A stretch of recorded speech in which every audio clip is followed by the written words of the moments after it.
Okay guys, welcome back to the channel. So today's video has been a long awaited video, especially on my channel. Now, the product I'm going to be installing today and the modification for this BMW applies to your BMW E60, E90, E70, all the E series models, excluding the E46 and E39.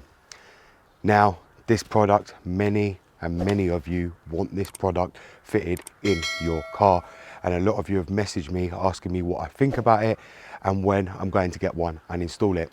Well, the truth is I was actually sent this product many months ago, and I just want to thank Adrian for actually sitting there waiting patiently for me to do this video.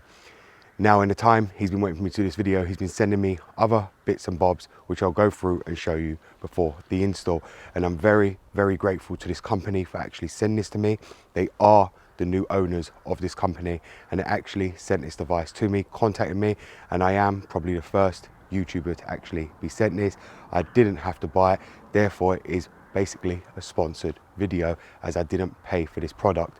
We are going to be installing it to my BMW E60 today, and because I'm actually suited to the E60 range, I believe this is why they actually picked me to do this install.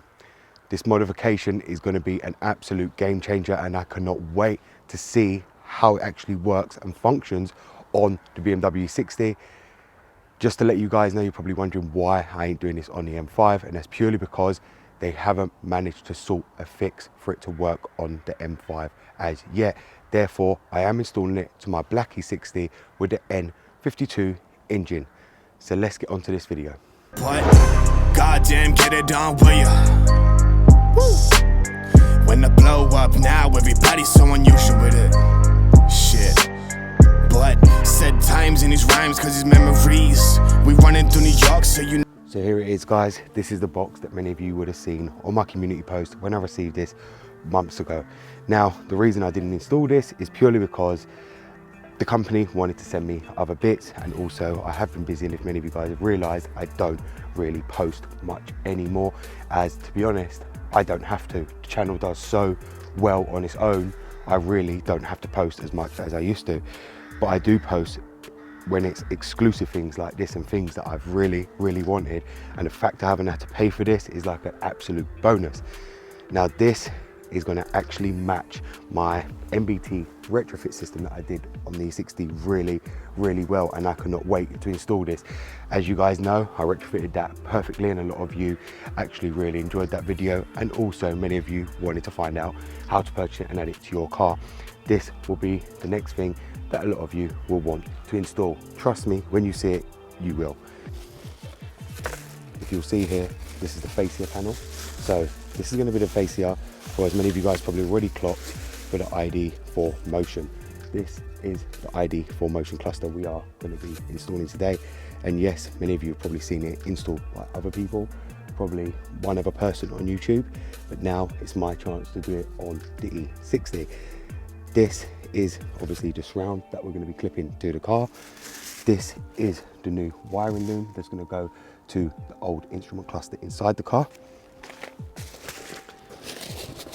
And inside here, you will have the new screen, which looks absolutely excellent, which is right there, and it looks brilliant, absolutely brilliant, and it's very heavy. Therefore, I don't want to drop it.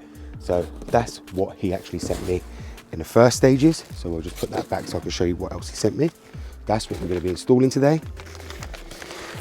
He also sent me inside here, because this is the BMW E60, one of their own memory cards, which was an added bonus because I never had one.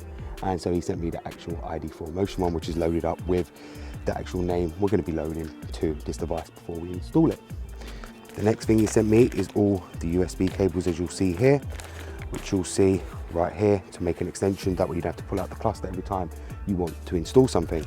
He also sent me this other cable, which many of you are going to be thinking, what is this? If you've never seen it on the BMW 60, this cable here, on the E90 you can control the different options based off the stalk, because it's got the arrow to go up and down, but on the E60 you don't.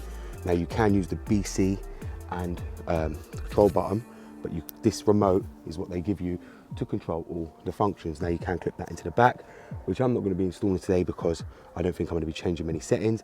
But this is the remote they give you. You've got an adhesive pad on the back, so you can stick it anywhere you like after you've routed it through your dash. This is the remote to control all the functions that you can actually buy separately. Adrian has loaded me every single skin they have, every single option onto the cluster for me to do this video exclusively for ID4Motion. So I am going to get on and I am going to start installing the ID4Motion cluster.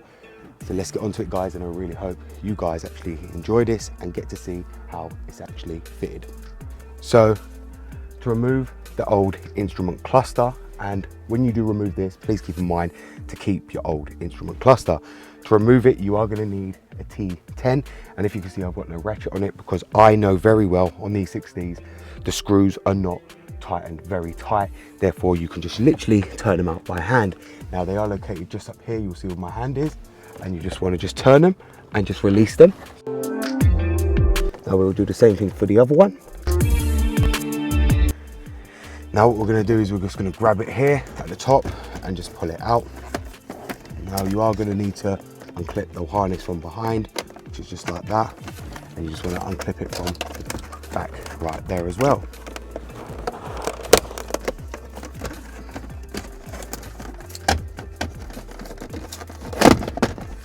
And then you just want to slide it out. Now if you take a look around the dash surround, a lot of you will have extra pieces of leather which might be here sticking out, which means the newer ID4Motion cluster won't fit. You might also have some up here as well, which you will have to cut out. Now the difference between the E60 and the E90 is that you don't have to bolt a bracket up here to hold the cluster in place. It's a straight fit with the new surround and the new screen, and then the two T10 bolts right at the top to hold the screen in place. Now I'm going to check if it will slot in, and if not, we will have to cut it out, but I'm pretty sure I won't have to make any cuts on the dash because it looks like it's got enough space to get it in perfectly without making any more cuts than needed. So here is the screen, guys, in all its glory, and if you'll see on the back here, we've got different connections. We've got one which is your channel, which I believe is going to be for the blind spot detection. That's something Adrian has said to me he will send me.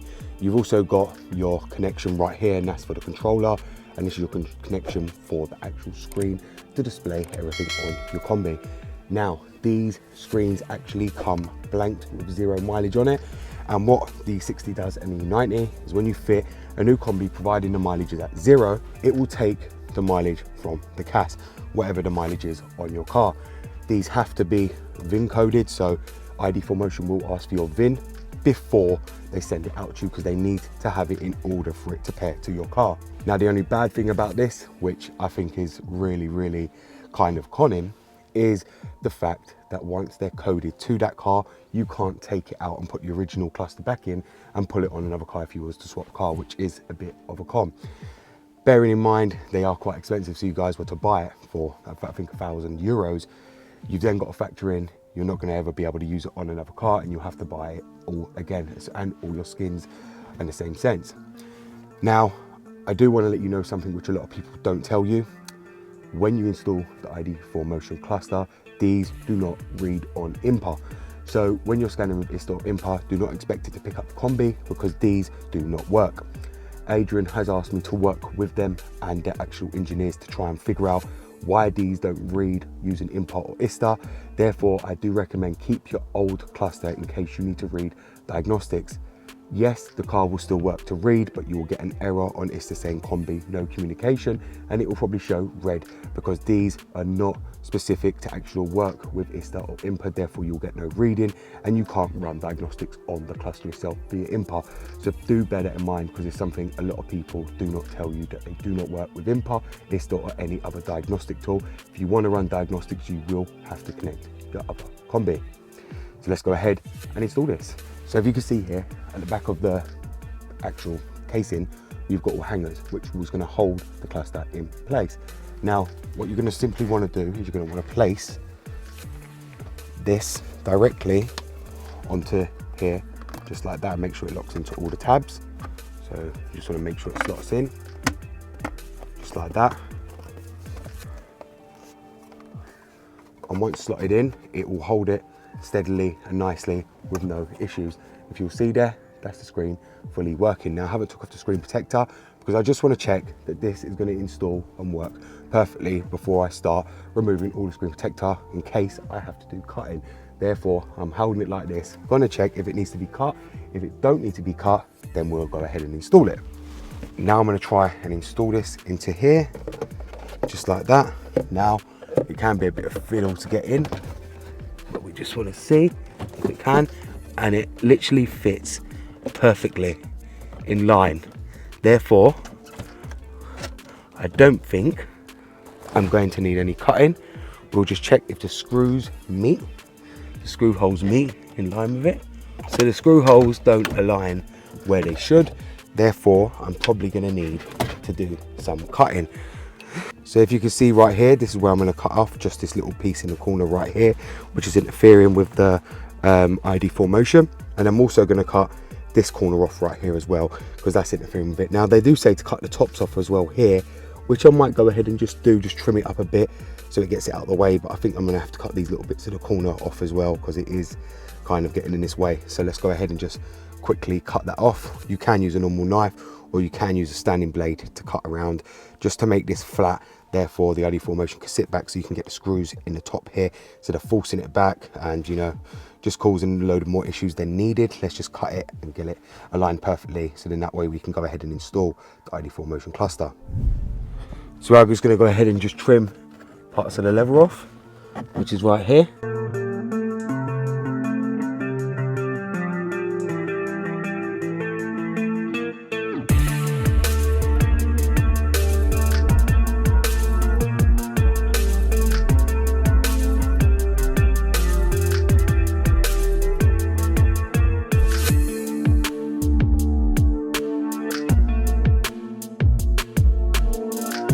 So what we're going to go ahead and do now is connect the cable.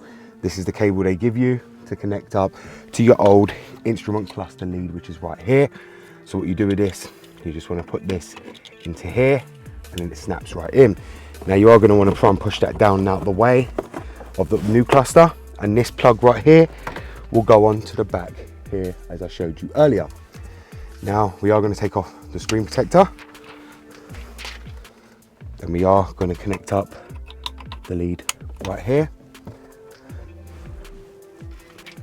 Then what we're going to go ahead and do is now connect the shield up itself.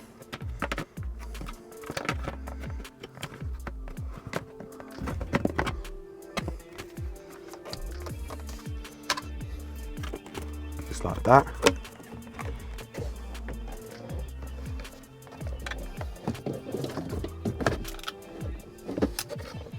And we're just going to lower this in to position. Now I'm not going to bolt in at this specific time, purely because I have to put the USB in and load up the data that I've got on there for this cluster. So therefore I won't be doing that.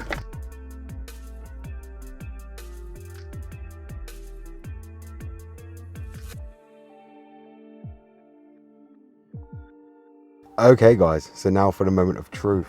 Now I can show you what this actually looks like. So let's go ahead and put the key in. And would you look at that? Look how nice that display is. And if you can see there, we actually have all the blue azure on the background. And if we just press the check button, maybe that does something. Nope. So if we press the BC button, there we go. Then we use the check to go down. And if you can see here, it gives you everything you need. Now we're going to click system, device units, because I can see it's in kilometers an hour. So we want distance, and we're going to click miles. Then we'll click back, temperature, Celsius, so that's correct. We'll click back again. We can do vehicle units, device units, date, device units, vehicle units. So let's go to the vehicle units as well. Just make sure they're metric. Good as. We'll go back. Let's go and have a look at the appearances. We've got the M Sport logo. Oh, very nice. So we can go to default. and then we can go analog. We can go through the settings, I think. And would you look at that? This is literally incredible, man. Would you look at that, guys? This is literally incredible, the way it just changes all the displays. So as you can see here, Adrian's given me every single skin there is that they've got, and it makes this such a nice cluster to have with all the skins. Now, many of you guys know the packs are very, very expensive for this cluster, but this is literally incredible. And like I say, bearing in mind my wife drives this car now, I don't drive it, so my wife's got a very, very nice car with all the skins on here. It's just really, really nice. Making me feel jealous now that I don't own this car, how much I'm doing to it. And it is a shame, as I said, that everything I get is for this black E60, but in the same sense, this car is staying, not going anywhere. I'm very, very happy with the way this has come out. It looks absolutely fantastic. It's literally just mind-blowing how clear it is, how the display is bright. Now I think I'm going to leave it in bright azure, so we'll leave that one there. We'll just go down. But you get an idea of how that actually looks. It actually looks really, really good. And if you can see there, the time is a bit wrong. We're going to have to change that as well on the cluster. Not reading the right time correctly, so we'll change that. If you can see there, look how nice that just flicked in. It's just brilliant. So let's just go and change the time. Let's see how we get into that time. Set hours. So this is how you would do it, guys, if you get the cluster. It's very, very simple. Only 2 buttons to use, and I don't understand why Adrian gave me the controller, to be honest, because it's really easy to use on here. So yeah, I don't really understand, but you know, it's still good to have. And you might see me do an install, just doing it because it was sent to me. But above all, guys, this is a really, really nice cluster. I'm really, really happy with it. Optimal gauge, torque, power, shift indicator. You've got a lot of things you can put on here. So we've got the ball computer, optional gauge, torque, power, shift indicator, visibility. You can put that on. Minimum value. So you can see, you can set all the values on your shift indicators, red lights, and you can sort that out, and that's take it, that's for M cars, yellow lights. You can do all that. Speedometer, maximum value, set value, so you've got all that as well. Tachometer, center display, time, date, so you've got that, it's all set. Ball computer, we'll put a fuel range. You can have the digital speedo, optimal gauge, shift indicator, and if you can see there, guys, it's got so much in here. We've got maintenance as well, oil level. I think we can set that here, so it's waiting. We've got the car off so it won't read. We've got that right there. But overall, guys, it's a really, really good system, and I think I'm going to do another video on it later on. But this is an actual brilliant, brilliant upgrade for any E60 and E90. It really, really transforms the car, even when you look at it from this view. If you drive at night, this is a must-have upgrade. Obviously, it's not going to be affordable for everybody, bearing in mind it is €1,000. Then you've got to pay for the skins separately, so it is going to work out very, very expensive. But above all, this is a really, really nice upgrade and really, really good, to the point I'm really surprised and mind blown how it actually come out, and I'm so glad they actually sent it to me. And as I said, I just want to thank Adrian for this. You saw how easy it was to install. I know a lot of you are going to say to me about the screws. I'll screw them back up. You saw how easy it was to take out. It's the same thing to put it back in. You saw I had to cut the dash. It's not much cutting, but just make sure you actually cut it correctly so it fits in and slots in perfectly, just like this has. Okay guys, so there you have it. I've now installed the ID 4Motion digital cluster. As I said to you, this is available for your BMW E60, E90, E70 and all your E-Series range, excluding the older generation E46, E39 and E53 and so on. This is a much, much needed upgrade to a lot of your guys' E60s and E90s. Believe me, this modification is absolutely brilliant, and I am literally so thankful Adrian at ID 4Motion chose to send this to me, because I know how expensive it is. It did actually save me buying it. When the company first actually come out, I asked them to send it to me. I wasn't as big as I am now, and they actually said to me no, but then they thought they was going to sell a lot of them. But due to the fact, obviously, how expensive it is and how expensive their skins are, people see it as when you buy the cluster, you've still got to buy all them skins, which can end up into a lot of money, up to nearly 2,000 euros. I am going to try and get you guys a code, which will be in my description below for everything you've seen in the video and me to fit to this car. It will be specific for the E60s, and I'll also get you a code for the E90 also, because I know a lot of you have the E90 chassis. So I hope you guys have actually enjoyed this video. Thank you very much for watching. And as I said to you, this video was sponsored by ID4 Motion, and it was Adrian who actually sent it to me. So I hope you guys have actually enjoyed this video. I just want to give a big, massive thank you to Adrian at ID4 Motion for actually sending me this cluster. I really, really appreciate it. And it's actually transforms my car along with the MBT retrofit that I actually done. So thank you very much for watching, guys. It's BMW Dr. Dean here, and goodbye.